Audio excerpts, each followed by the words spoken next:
Sa tingin ko parang lalong lumala. Talaga lang ba? Diyos ko po.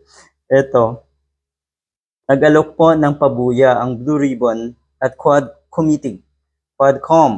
ng Kamara sa kung sino man daw ang makakapagturo dito nga sa signatory na ito ng mga acknowledgement receipts ng Office of the Vice President na ang pangalan ay Mary Grace Piatos.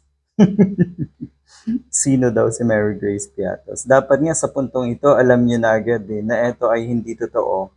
Kasi darating na naman sa sitwasyon na posibleng umimbento na naman ng isang katauhan na papangala ng Mary Grace Piatos. Mandadamay na naman po tayo.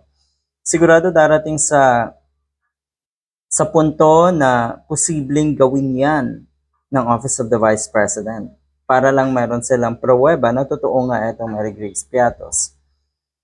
23.8 million na iprinesenta ng tanggapan ni Sara Duterte kuno ang may lagda nga na itong si Mary Grace Piatos.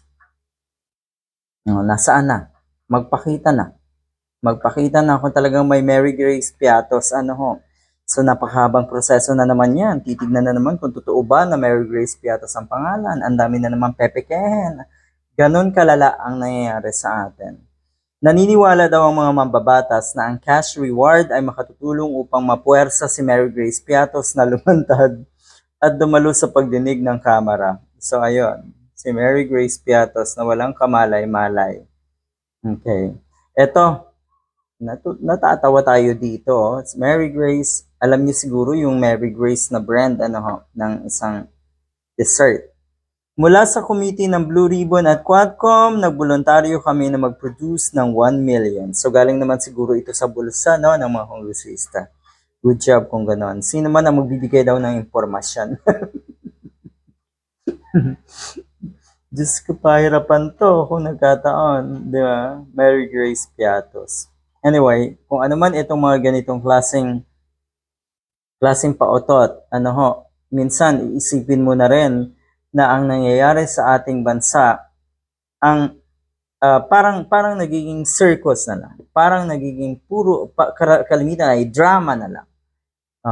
Ayan, ako po hindi sang-ayon dito na bigyan ng reward dahil wala naman talagang ganitong personalidad. Wala naman talaga eh. Hindi ito existing. Itong pangalan na ito ay invento lang.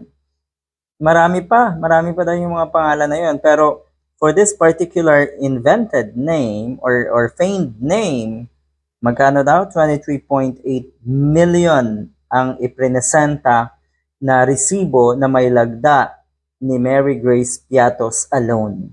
Ay paano yung iba pa? Ang lala, no? Napakalala talaga.